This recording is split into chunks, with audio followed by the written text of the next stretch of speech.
इस तरह दुनिया में बड़े बड़े मशहूर पॉलिटिशियंस उनके बेढंगे और बुरी बातों से मशहूर होते हैं, बदनाम भी होते हैं। जैसे ट्रंप नेपस्टीन फाइल की वजह से बदनाम हो रहा है। जिस तरह दुनिया में जालिमीन अपनी करतूत की वजह से बदनाम होते हैं, नेतन्याहू को चाइल्ड किलर कहा जाता है, उसी दुनिया में गोदी मीडिया भी है जो एक सच्चे नेता को, एक सच्चे लीडर को ड्रग एडिक्टेड बताकर उनके खिलाफ प्रोपेगेंडा करती है। जी हाँ, मैं बात कर रहा हूँ इंडियन मीडिया की। ये एक्सक्लूसिवली बिका हुआ मीडिया के बारे में, ना कि वो हक और हक पसंद मीडिया।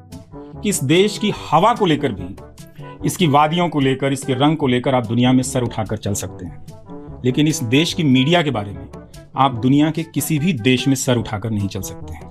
अपने देश में तो चल ही नहीं सकते हैं, क्योंकि अब जनता को पता है कि गोदी मीडिया कौन है, क्या है। बॉलीवुड और गोदी मीडिया में बस इतना फर्क है कि बॉलीवुड के स्टार्स एक्सैजरेशंस करते हैं, बड़ी बड़ी हरकतें फिल्मों में करते हैं, उसके बावजूद उनको इज्जत मिलती, लेकिन गोदी मीडिया को ये देखिए।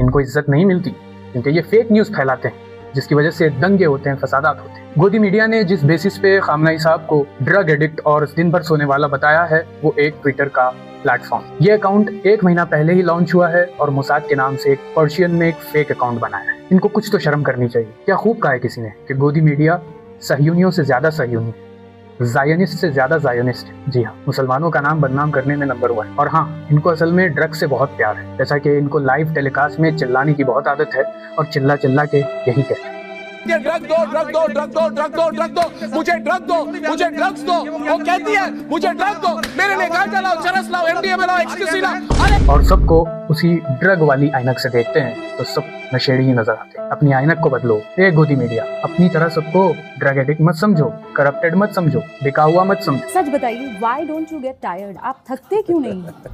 जिस पर्सनालिटी के बारे में शायर का अगर एक शेर कहा जाए जो 100% फिट उतरता है, वो है हजारों साल नरगिस अपनी बेनूरी पर रोती है, बड़ी मुश्किल से होता है चमन में दीदा वरने का।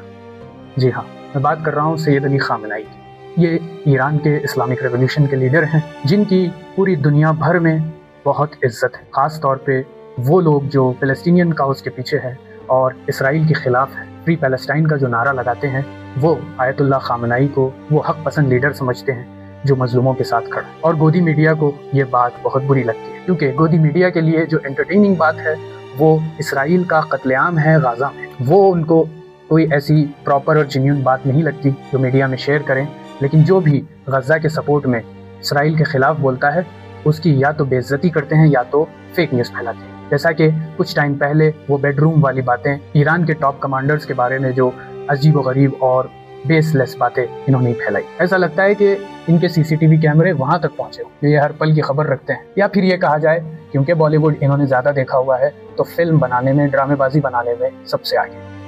Fake news narrative. चलिए आइए कुछ फैक्ट्स की बात करते हैं। नेल्सन मंडेला को तो पूरी दुनिया जानती है। जब वो ईरान पहुंचे तो जब उन्होंने खामेनेई साहब से मिलने की दरख्वास्त की, जब खामेनेई साहब उनके पास आते हैं तो ये सीधे कहते हैं माई लीडर, माई लीडर, और ये कहते हुए उनके गले लगते।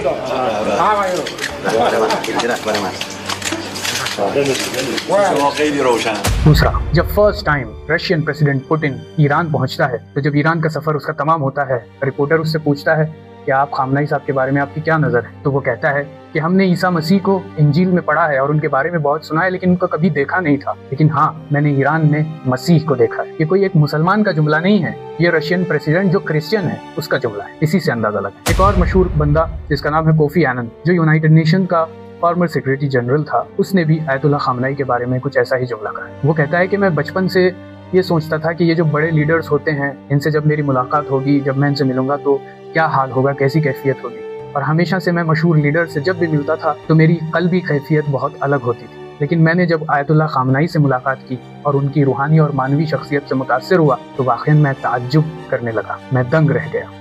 और आगे बढ़ते हुए बताऊं कि जिसकी जहानत और होशियारी के बारे में जॉर्ज बुश की वो फॉर्मर असिस्टेंट कॉन्डी राइस, जो अमेरिकन डिप्लोमेट और इस वक्त स्टैनफोर्ड यूनिवर्सिटी के हूवर इंस्टीट्यूशन की डायरेक्टर भी है, कहती है हम जो नक्शे बनाते हैं बेहतरीन जहनों से बनाते हैं, खूब पैसा उस पर खर्च करते हैं, बहुत ज्यादा वक्त उस पर लगाते हैं और बेहतरीन बंदों को चुनते हैं ताकि ये जो हमारी स्ट्रेटेजी है इसको अमली तौर पे इजरा करें। लेकिन खामेनेई साहब अपनी 1 घंटे की स्पीच में इन सारे नक्शों को बर्बाद कर देते हैं। और हाँ, पेरू के प्राइम मिनिस्टर का भी यही कहना है। जब उसकी आयतुल्लाह खामनाई से मुलाकात हुई तो उसके बाद उसने कहा कि आयतुल्लाह खामनाई किस यूनिवर्सिटी के पढ़े हुए हैं। मुझे सियासत में 30 साल से ज्यादा हुआ है, लेकिन इतनी ज़हानत और इतनी बेहतरीन इल्मी शख्सियत को मैंने आज तक नहीं देखा। और हाँ, इराक के फॉर्मर नेशनल सिक्योरिटी एडवाइजर का भी यही कहना है कि आयतुल्लाह खामनाई जैसी शख्सियत बेनज़ीर है और उनकी अक्लमंदी और तदबीर और सियासत बहुत ही अलग है। तो ऐसी बहुत सारी बातें हैं जो मजहबी और गैर मजहबी शख्सियात ने आयतुल्लाह खामनाई के बारे में कही, लेकिन हाँ, गोदी मीडिया को अपना प्रोपेगेंडा फैलाना है। लेकिन मैं उम्मीद करता हूँ जो आज़ाद मिजाज के लोग हैं, जो हक पसंद लोग हैं, वो ज़रूर इस घिनौनी हरकत के खिलाफ एक्शन लेंगे